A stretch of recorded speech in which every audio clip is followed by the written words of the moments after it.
Hello guys, मेरे YouTube channel में आपका स्वागत है। मेरा नाम मनमोहन मिश्रा। तो आज मैं आपको इस वीडियो में एसबीआई स्मॉल कैप फंड का डिटेल रिव्यू करके बताने वाला हूं। मैं आपको एक्सेल शीट में फंडामेंटल एनालिसिस करके दिखाऊंगा और लास्ट में कंक्लूजन में ये भी बताऊंगा कि आपको इसमें इन्वेस्टमेंट करना चाहिए नहीं करना चाहिए, और अगर आपको इसमें इन्वेस्टमेंट करना चाहिए तो कितने साल तक करना चाहिए। तो मेरे चैनल को सब्सक्राइब कर दीजिए। मैं बुला देता हूँ, चलो शुरू करते हैं। सबसे पहले मैं आपको बता दूं, यहाँ पे आप मेरे स्क्रीन पे देख पा रहे होंगे एसबीआई स्मॉल कैप फंड। इसका अगर आप लॉन्च ऑन डेट देखिए तो 1 जनवरी 2013 है।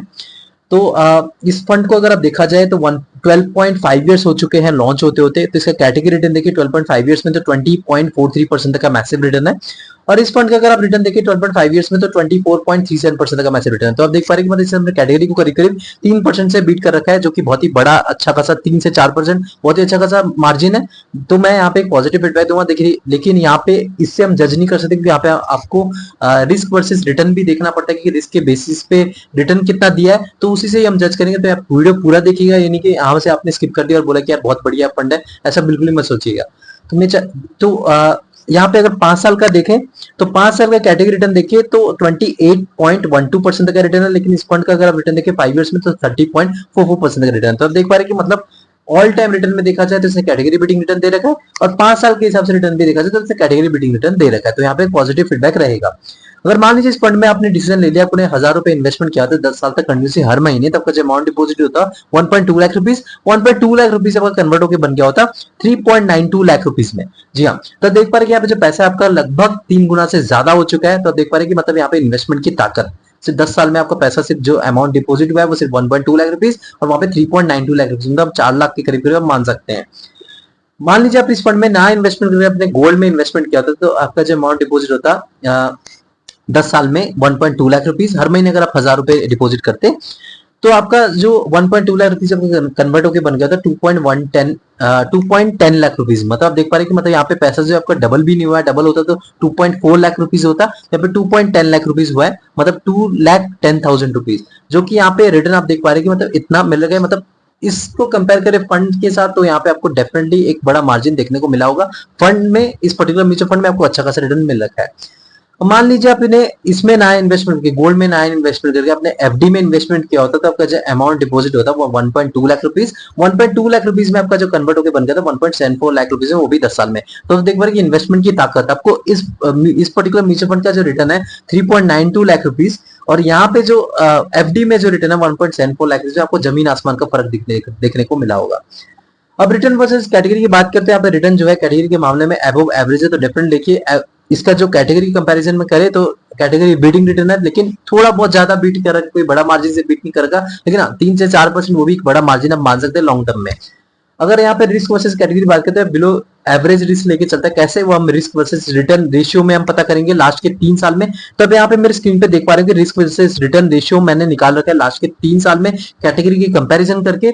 तो यहाँ पे जो 2 पैरामीटर मैंने कंसिडर कर रखे हैं वो आपका बीटा और स्टैंडर्ड डिविएशन। जी हाँ, तो बीटा बेसिकली क्या होता है, आपको बताता है volatility with respect to its benchmark. जी हाँ, इस ये पर्टिकुलर म्यूचुअल फंड कितना वॉलेटाइल है with respect to its benchmark. तो यहाँ पे अगर 1 से नीचे हो उसे ठीक ठाक सा माना जाता है, लेकिन हाँ जितना कम हो उसे अच्छा खासा माना जाता है कि यहाँ पे वॉलेटिलिटी आपको कम देखने को मिलेगी, तो रिटर्न एक स्टेबल रिटर्न आपको मिलने के चांसेस मिलते हैं। तो यहाँ पे इस पर्टिकुलर म्यूचुअल फंड का देखा जाए तो वो 0.76 है, लेकिन कैटेगरी देखा जाए तो 0.83 है। तो एक कैटेगरी से कम वॉलेटाइल है, मतलब यहाँ पे रिस्क जो है कैटेगरी से कम लेके चलता है, और रिटर्न भी आपको कैटेगरी बीटिंग रिटर्न देता है। तो डेफिनेटली यहाँ पे एक सुपर पॉजिटिव फीडबैक रहेगा बीटा के मामले में। स्टैंडर्ड डिविएशन की बात करें तो स्टैंडर्ड डिविएशन देखिए क्या होता है कि आपका जो एक एवरेज रिटर्न होता है ना, उससे कितना प्लस उससे कितना माइनस, उसके बीच में एक रेंज बन जाता है, उसके बीच में आपको रिटर्न मिलने के चांस मिलते हैं।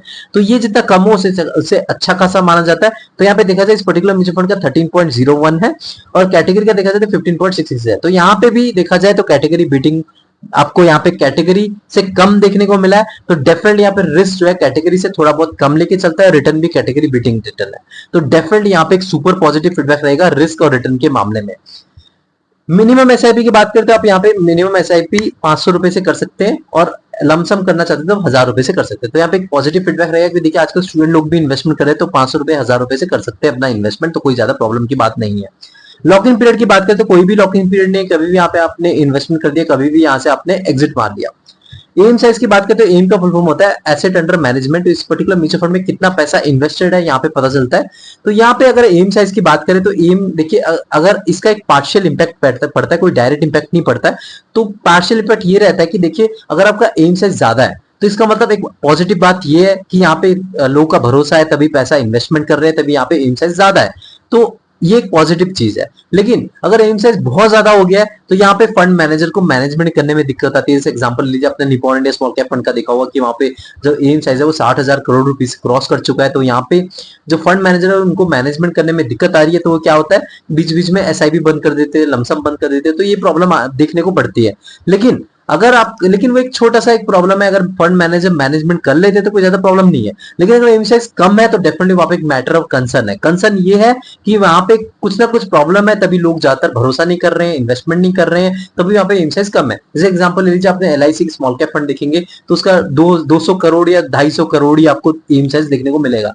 तो वहां पे डेफिनेटली कुछ ना कुछ कमी है। तो मैंने जब वहां पे डिटेल एनालिसिस करा तो मुझे पता चला कि उसका जो एक्सपेंस रेशियो है वो बहुत ज्यादा है, 1% के ऊपर है। रिटर्न भी वहां पे कैटेगरी बीटिंग रिटर्न है, बहुत ही कम रिटर्न मिल रहा है, रिस्क भी आप बहुत ज्यादा ले रहे हैं। तो इसीलिए वहां पे लोगों का ज्यादा भरोसा नहीं आ रहा है। तो इसीलिए वहां पे एम साइज कम है और फंड भी 6 से 7 साल पुराना हो चुका है। तो इसीलिए ये चीजें जब देखने को पता चल जाता है कि आपका एम साइज कम है, मतलब यहाँ पे लोगों का भरोसा नहीं है। तो एम साइज आप पूछेंगे कितना कितना अच्छा किसको कहा जाता है, तो मैं आपको बताऊं तो आपका अगर फंड 10 साल से पुराना है और 20 साल से कम है, तो आपका अगर एम साइज 10,000 करोड़ रुपए से लेकर 30,000 करोड़ रुपए या 40,000 करोड़ रुपए के बीच में है तो इसे अच्छा खासा माना जाता है। तो यहाँ पे देखा जाए एम साइज तो 34,028 करोड़ रुपीस है, तो इसके एम साइज एक ठीक ठाक सा माना जाएगा। तो मैं पॉजिटिव फीडबैक दूंगा, कोई ज्यादा नहीं है, कोई कम नहीं है। एक्सपेंस रेशियो की बात करें तो देखिए, आप तो दिमाग लगा नहीं रहे हैं। दिमाग लगाने वाले कौन है? आपके फंड मैनेजर। फंड मैनेजर दिमाग लगाते हैं, आपको इन्वेस्टमेंट करके आपको रिटर्न दिलवाते हैं। तो यहाँ पे एज एन मैनेजमेंट फीस वो कुछ पैसे लेते हैं। तो यहाँ पे ये इसी को ही एक्सपेंस रेशियो कहा जाता है। तो ये अगर 1% से नीचे उसे अच्छा खासा माना जाता है। तो मैंने जो क्राइटेरिया सेट कर 0.7% से नीचे उसे अच्छा खासा माना जाता है। देखिए 0.8% भी है ना, 0.9% है, 1% भी है ना, वो लॉन्ग टर्म में लाखों करोड़ों का डिफरेंस बन जाता है। और मैं नहीं चाहता यार आप 20 साल बाद या 25 साल के लिए आप सोच के आए कि मैं इन्वेस्टमेंट करके अच्छा खासा रिटर्न लूंगा और फिर एज एन एक्सपेंस रेशियो मतलब आप इतना मैनेजमेंट फीस करोड़ रुपए में पे कर रहे हैं जब आप एग्जिट मार रहे हैं।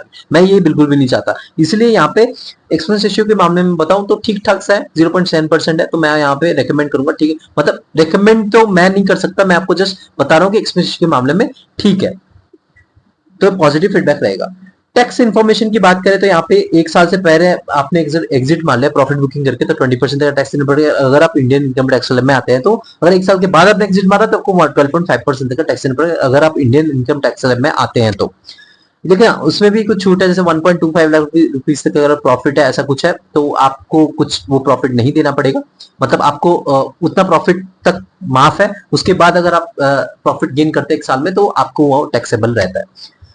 अगर मान लीजिए आपने 1 साल पहले एग्जिट मारा तो आपको 1% का एग्जिट लूट देना पड़ेगा। 1 साल के बाद आपने एग्जिट मारा तो एग्जिट लूट देने की कोई जरूरत नहीं है। अब यहाँ पे सबसे मेन बात पे आते हैं वो मार्केट कैपिटल। मार्केट कैपिटल में आपको पता चलता है इस पर्टिकुलर म्यूचुअल फंड में कौन से कैप में ज्यादातर इन्वेस्टमेंट किया गया है।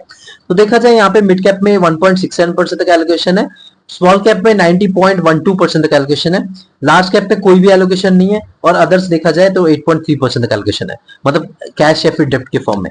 तो देखा जाए मार्केट कैपिटल के मामले में यहाँ पे नेगेटिव फीडबैक दूंगा, क्योंकि यहाँ पे जो सेबी के गाइडलाइन के हिसाब से है स्मॉल कैप में आप 68 या 66% तक का एलोकेशन कर सकते हैं। तो यहाँ पे इन्होंने थ्रेशोल्ड को फॉलो कर सकते थे, मतलब 90% से ना करके 68 या 66% या 69%, 70% तक का ले सकते थे और बाकी के 30% जो वो लार्ज कैप में इन्वेस्टमेंट कर सकते हैं, मिड कैप में कर सकते हैं। लेकिन यहाँ पे 90% अपने पोर्टफोलियो में इन्होंने स्मॉल कैप पर रखा है। तो यहाँ पे आपको रिस्क पता चल जा रहा होगा कि रिस्की है, लेकिन फंडामेंटल एनालिसिस थोड़ा स्ट्रांगली वे में किया जा रहा है, इसलिए यहाँ पे कैटेगरी बीटिंग रिटर्न भी मिल रहा है और आपको कैटेगरी के हिसाब से कंपेरिजन में रिस्क कम लिया जा रहा है। लेकिन मार्केट कैपिटल के मामले में यहाँ पे मैं डेफिनेटली बता रहा हूँ कि बहुत ज्यादा रिस्की फंड है, 90% तक का छोटी कंपनी में इन्वेस्टमेंट है। तो यहाँ पे नेगेटिव फीडबैक रहेगा मार्केट कैपिटल के मामले में। सेक्टर एलोकेशन की बात करें तो यहाँ पे इंडस्ट्रियल सेक्टर में 30.79% तक एलोकेशन है, कंज्यूमर सेक्टर में 24% तक एलोकेशन है, बेसिक मेटल्स में 15.87% तक एलोकेशन है, फाइनेंशियल सर्विसेज में 15.59% तक एलोकेशन है, कंज्यूमर डिफेंस में 5.50% तक एलोकेशन है, हेल्थ केयर में 3.03% तक एलोकेशन है, रियल एस्टेट में 1.74% तक एलोकेशन है, कम्युनिकेशन सर्विसेज में 1.71% तक एलोकेशन है, टेक्निकल सेक्टर में 1.50% तक एलोकेशन है।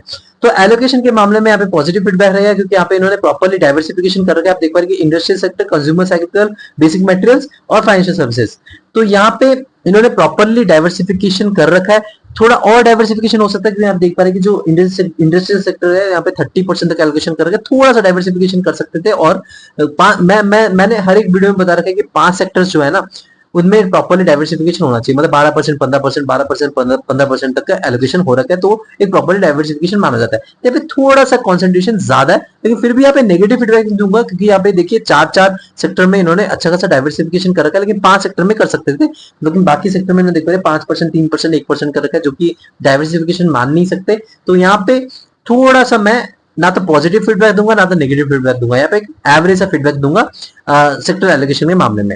लेकिन हाँ, ये जो 4 सेक्टर है, industrial sector, consumer cycle, basic materials और फाइनेंशियल सर्विसेज, ये 4 सेक्टर अच्छा खासा परफॉर्मेंस देते हैं, आपको ये पर्टिकुलर म्यूचुअल फंड अच्छा खासा रिटर्न देगा।